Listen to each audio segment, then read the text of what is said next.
A gente vai falar agora muito especialmente para as mulheres, mas eu quero que os homens continuem na sala, porque mulher é um ser... Eu sei que eu sou suspeita, mas mulher é um ser especial, né? A gente tem muitas nuances, a gente tem muitos detalhes e muitas vezes a gente fica com os grilos porque a gente pensa muito por falta de conhecimento. Mas também a gente não é obrigado a saber de tudo, né?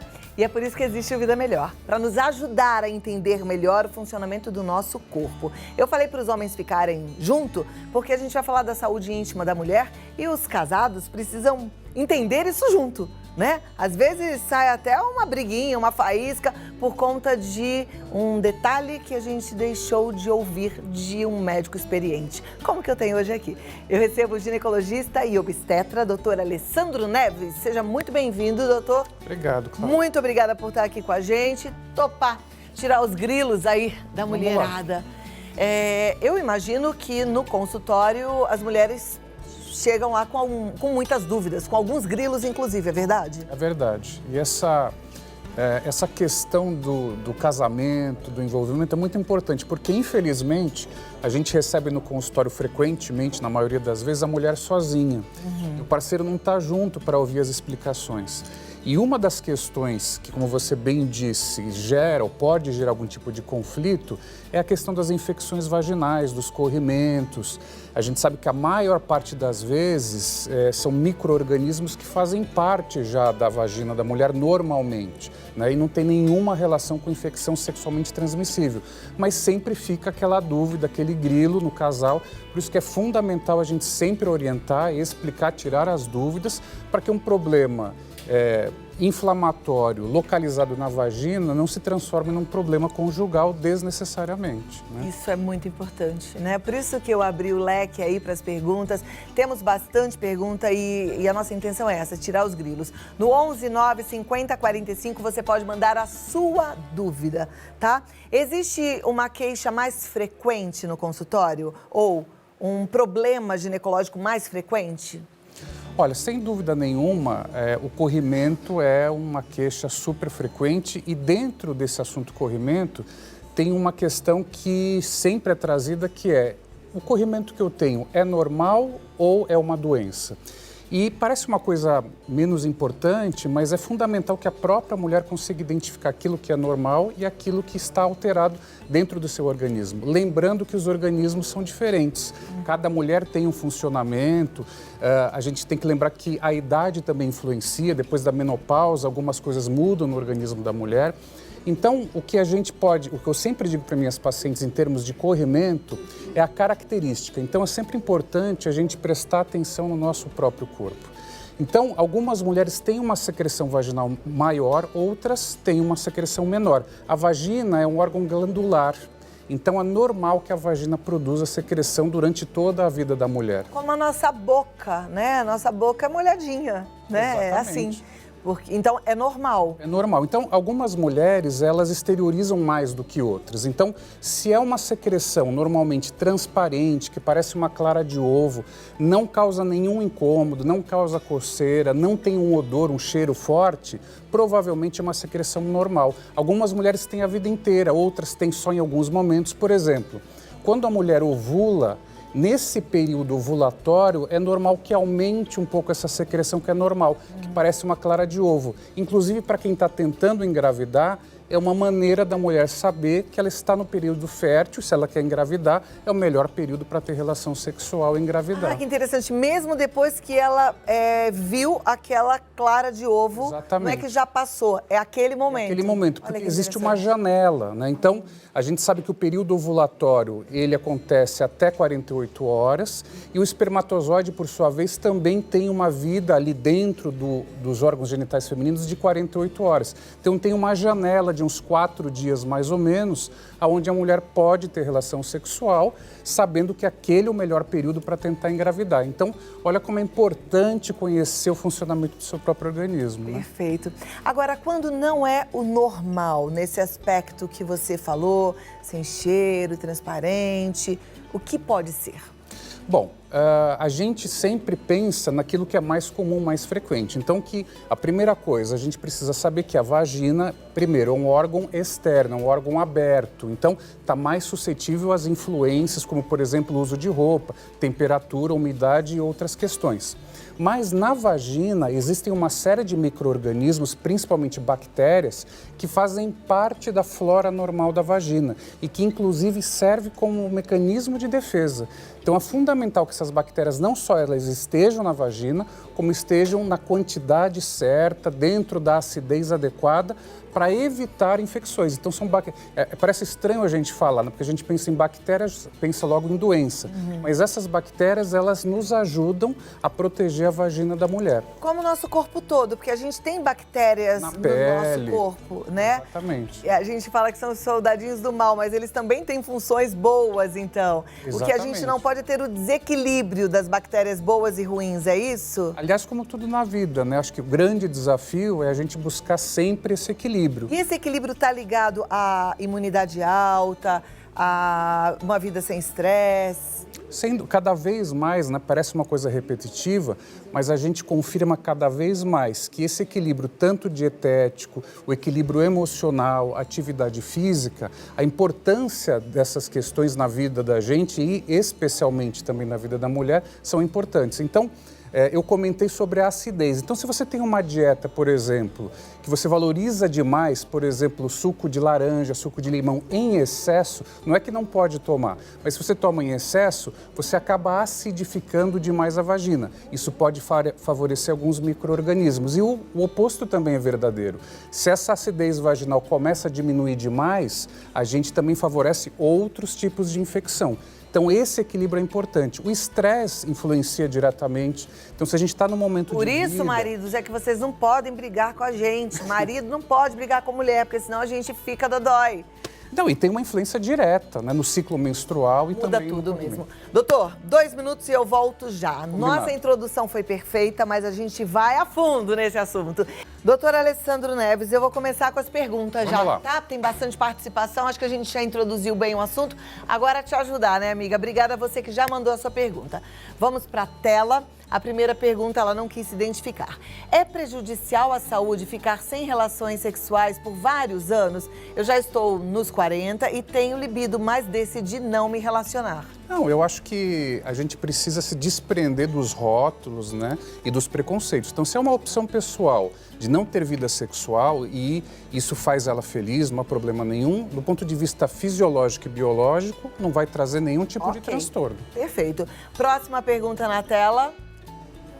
Gostaria de saber qual o tratamento para dor na relação sexual. Tenho 55 anos e menstruo normalmente. Essa é uma queixa frequente de dor na relação, mas as causas podem ser várias, inclusive um processo infeccioso. Às vezes é um corrimento, uma bactéria que entrou em desequilíbrio e com um tratamento simples com creme vaginal, a gente resolve tratar.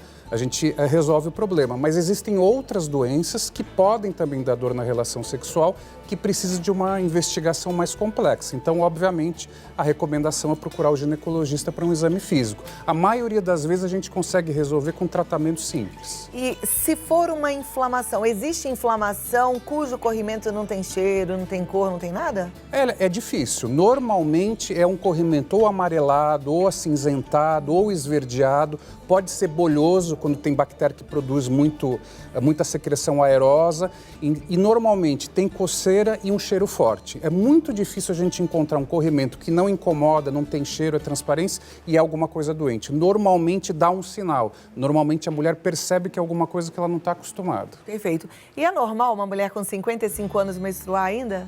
Não é o esperado, né? A gente sabe que a menopausa, que é a última menstruação, estatisticamente vem entre 48 e 50 anos. Mas algumas mulheres podem postergar até 55. Se passou dos 55 e continua normal, vale a pena uma investigação. Após os 55, a gente chama de menopausa tardia. Tá, joia. Próxima pergunta na tela. É a Ana Nara, de Minas Gerais. Já faz algum tempo que estou sem sensibilidade na vagina. Posso me tocar que não sinto nada. Estou com 52 anos. É normal? Ainda estou menstruando, mas estou no climatério. Essa diminuição de sensibilidade que pode ou não estar relacionada com queda de libido pela faixa etária que ela se encontra, o mais provável é que ela esteja sofrendo alguma alteração dessa queda estrogênica da menopausa. Ela fala pra gente que ela está no climatério, nesse período de transição. E um dos sintomas, um dos sinais é a diminuição de sensibilidade vaginal e vulvar e que vem junto com queda de libido. Com uma boa investigação e se ela não tiver contraindicação para o tratamento hormonal, normalmente o tratamento hormonal resolve. Normalmente é uma queda de estrogênio. Estrogênio, que influencia todos os órgãos do corpo da mulher, não é só o útero, inclusive a parte cerebral e cognitiva. Perfeito. Próxima pergunta. Não quer se identificar, ela diz: eu descobri que estava com HPV e me tratei, mas meu marido não. Estou com HPV de novo, o que fazer? Duas coisas. Precisa ir ao ginecologista de novo para tratar, porque duas situações são possíveis. Ou é o mesmo vírus que eventualmente passou para o marido e voltou, ou ela pode ter tido uma nova infecção com um novo vírus de HPV. Então, precisa fazer o tratamento normalmente e ela precisa convencer o parceiro, o marido. Já se é uma união de parceria, o marido precisa fazer o tratamento. E presta atenção, HPV não é aquela doença que pode dar um câncer de útero? Exatamente. Como é que seu marido não quer fazer? Você tem que falar isso pra ele, é coisa séria. Exatamente. Não é uma brincadeira, não é um negócio que atrata o seu quero. Não tem essa. Nesse caso, tem que fazer. Não à toa, hoje, existem as vacinas, né, para os novinhos e tal, porque é uma doença séria, causa câncer de útero. Não pode brincar. Próxima pergunta na tela, vamos lá. Maria Aparecida, ela é do Alagoas, tenho 29 anos e tirei meu útero há 1 ano devido a um mioma. É normal eu ter corrimento? Pode acontecer. O fato dela ter tirado o útero não a deixa isenta de ter algum processo infeccioso vaginal. Então, mesmo ela não tendo útero, ela pode ter um corrimento com coloração esverdeada, que dá coceira, que incomoda e que eventualmente vai precisar de um tratamento. Então, mesmo sem útero, ela deve continuar fazendo os exames, Papa Nicolau, essas coisas todas? Deve fazer. Como ela não tem mais o útero, se ela tirou o colo do útero junto, o Papa Nicolau, por exemplo, pode ser espaçado a cada 5 anos. Mas ela precisa ir no ginecologista fazer um exame, porque essa sua pergunta é muito boa, porque o Papa Nicolau, o grande objetivo dele é identificar uma alteração que possa dizer alguma coisa sobre o câncer do colo do útero, mas ele não necessariamente revela algum quadro infeccioso. Só o médico ginecologista examinando vai identificar. Ah, boa também, porque tem mulheres que acham que fizeram Papa Nicolau, então não tem nada, não tem nada. Exatamente. Não, ela pode estar com o Papa Nicolau super ok e tá com uma inflamação. Exatamente.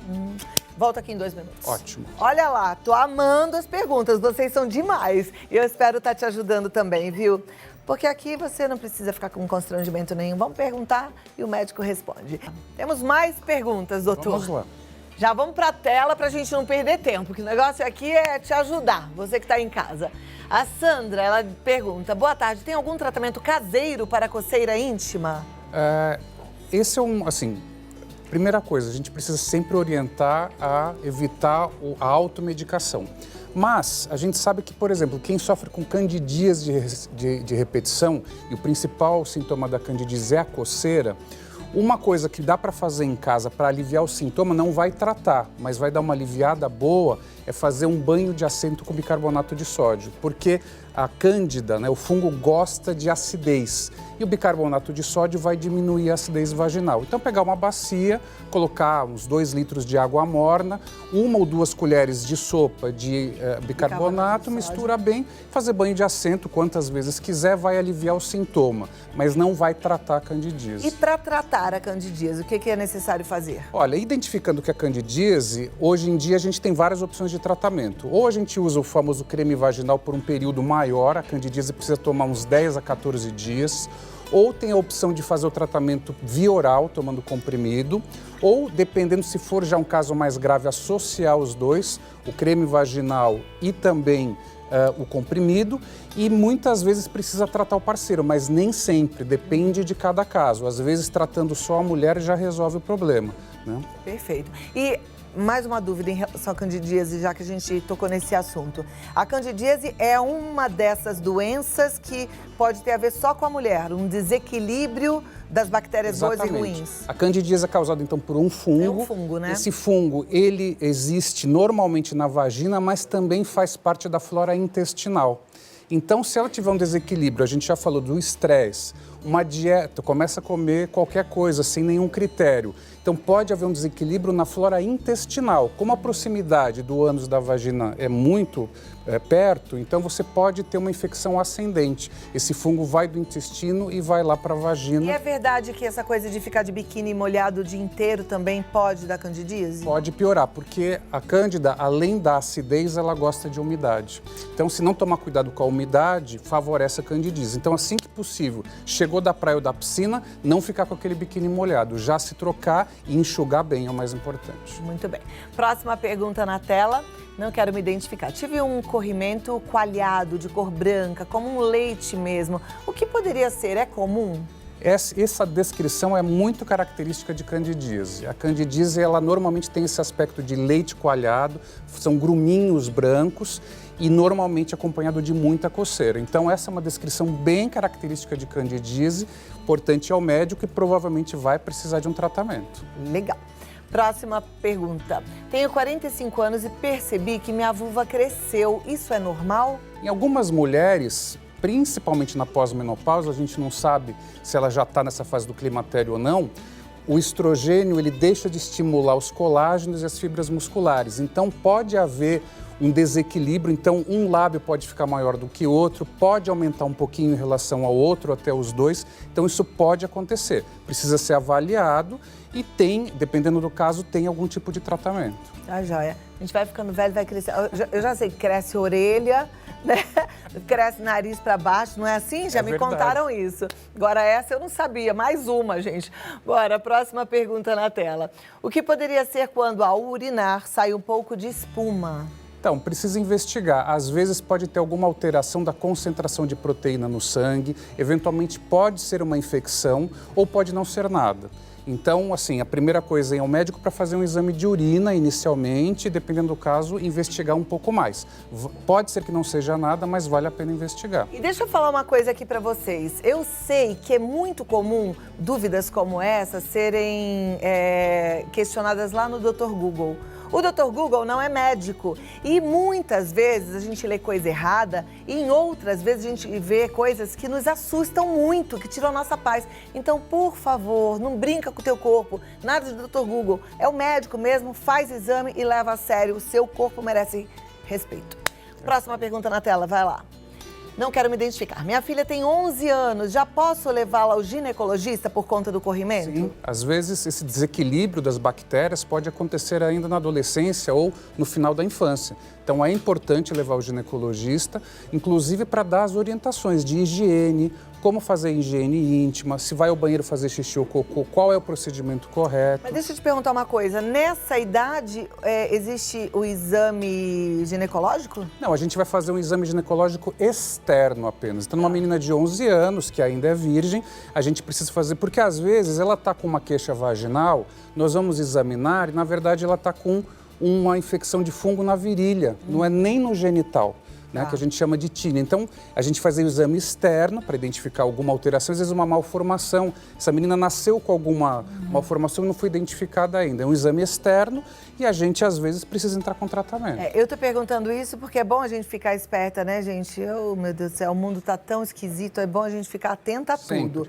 Sempre atenta. Doutor, nosso tempo acabou, mas eu só queria, rapidinho, que você falasse assim, outras doenças femininas comuns que são da mulher, para tirar um pouco os grilos aí, dar uma ajustada nesses relacionamentos. Então, as duas infecções muito comuns, que é a maioria das queixas vaginais no consultório, uma a gente já falou, que é a candidíase, então o fungo faz parte da flora, e o outro é a Gardnerella, que é um nome diferente, pode assustar, mas a Gardnerella é uma bactéria que faz parte da flora. É um dos principais corrimentos da mulher, muito frequente, às vezes vem algum exame escrito Gardnerella, não é uma doença sexualmente transmissível, faz parte da flora normal e o tratamento é super simples. Então, viu candidíase, viu Gardnerella, não precisa ficar grilada, não é doença sexualmente transmissível, o tratamento é super simples. Perfeito. E muitas vezes tem que tratar o parceiro também, Exatamente. como você falou, né? E eu tô aqui com o parceiro daquela minha amiga lá que mandou a pergunta do HPV que ele não quer se tratar. Não tô me conformando com isso. Não é verdade? É um absurdo. É um absurdo, é um absurdo. Doutor Alessandro Neves, ele tá no site dralessandroneves.com e o telefone, se você quiser tirar alguma dúvida, é o 30 44 20 26. Muito obrigada, uma ótima tarde e até a próxima. Para você também. Bora comigo, gente! Entendeu? Que a gente precisa realmente se respeitar? A gente precisa se levar a sério? Eu tô falando isso pra você porque é muito frequente, às vezes, você ser negligente com o seu sono, com a sua alimentação, com a sua qualidade de vida, vive estressada, aí vive com problema. Aí é um problema que vai ficando maior ainda, né? Porque incomoda o nosso corpo. Quando a gente percebe alguma coisa diferente, a gente já fica mal. E aí você tá com tudo isso, então conserta a tua cabeça, cuida de você, faz exercício físico, come direitinho, procura dormir bem. Você é maravilhosa, tá?